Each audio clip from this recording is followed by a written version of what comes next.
Hey guys, the year is coming to a close and we're getting ready to start a Ditch the Dadbod challenge. And I just thought I would share some things that we could do to sort of wrap up this year and get ready for a healthy 2021.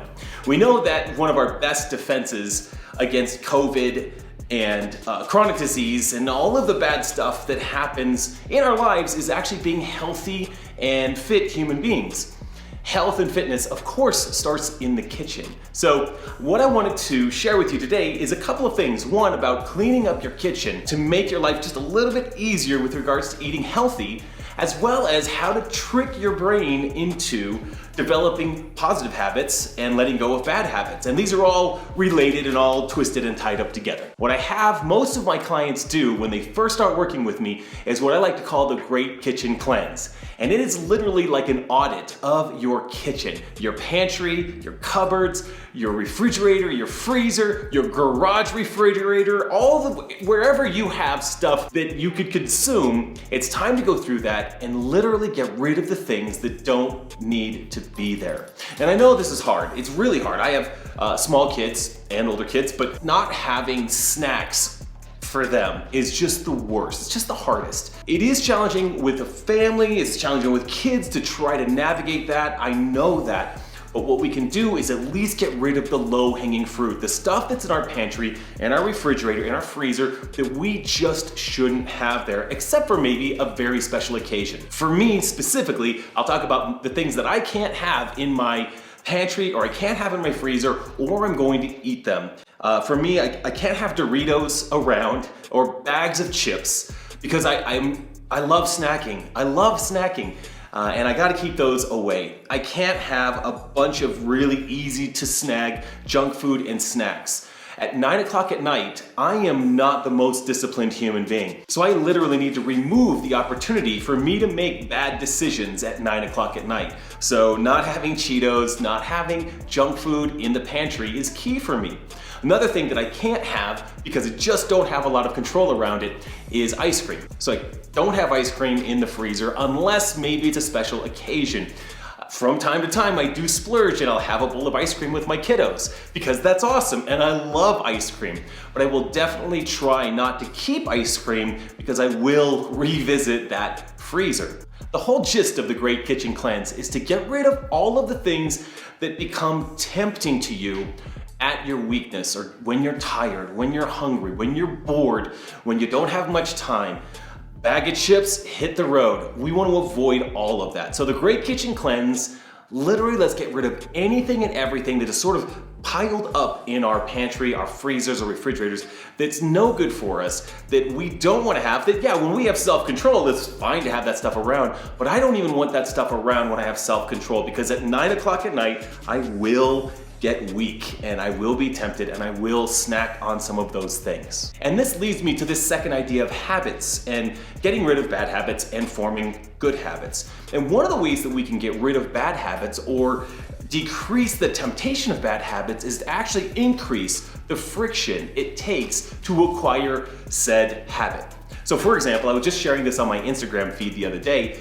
If I wanted to say watch less TV, there's a couple of things I could do to create friction in my life that would basically trick my lazy brain into just not even doing it. So for example, I could take out the batteries from the remote control for my TV and put them in a different room. So anytime I want to turn on the TV, I've got to go to the other room, grab those batteries, put them into the remote control, turn on the TV to engage in that. Or another idea could be to say out loud to myself, what am I going to watch on TV if I turn this on? I'm turning this on to watch Schitt's Creek because it's a great show. Okay, that keeps me from turning on the TV and just mindlessly scrolling through YouTube or Netflix to try to find something to consume. I'm gonna turn on TV, I'm gonna watch 2 episodes of Schitt's Creek because it's 9 o'clock and I just wanna chill out.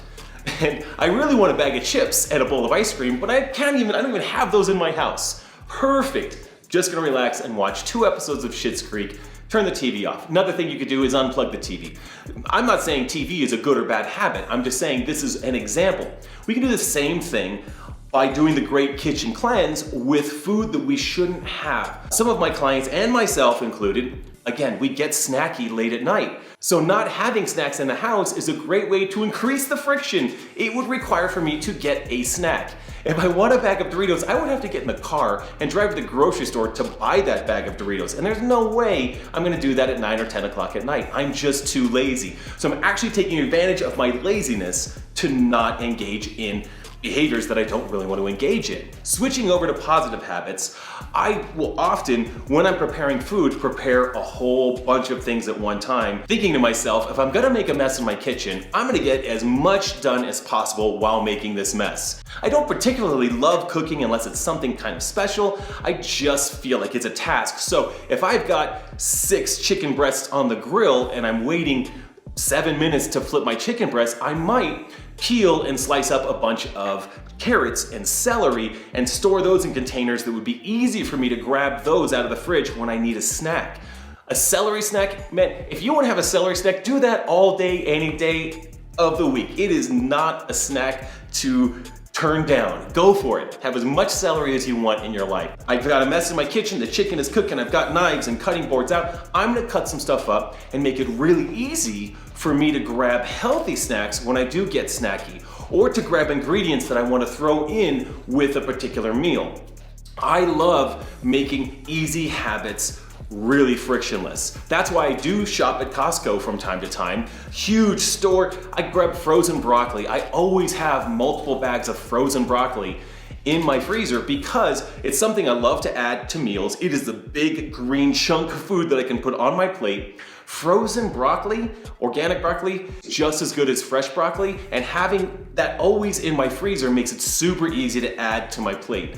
I always have a big batch of rice cooked because I do have rice as some of my carbohydrates. I always have sweet potatoes handy, and I've developed a way to make them super easy in the morning. Microwave for 2 minutes, slice about 1/4 inch thick, put it under the broiler until burnt, and they're perfect. So I've made all of those things really easy. Eating sweet potatoes with my breakfast, love that. It's very easy.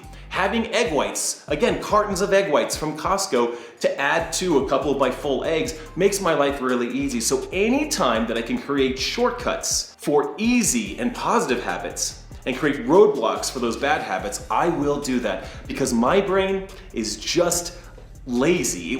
It's stupid. I mean, our brain, we're smart, but as a behavior, we just have to trick our brain. And it makes life a little bit easier, getting rid of those old habits by making it hard to acquire those things, increase the friction on bad habits, decrease the friction, make it easy to engage in positive habits, and clean out all the stuff in your fridge and your freezer and your pantry that you don't want. Let's do that as we round out this year. Those of you that are jumping into the next Dadbod challenge, do all this right now. Make it easy so that on January 11th when we get started, you are hitting the ground running. Thanks for listening, guys. If you enjoy this content or have any questions, please don't hesitate to comment, give me a like, thumbs up, ask me questions. I love engaging with y'all. See you soon.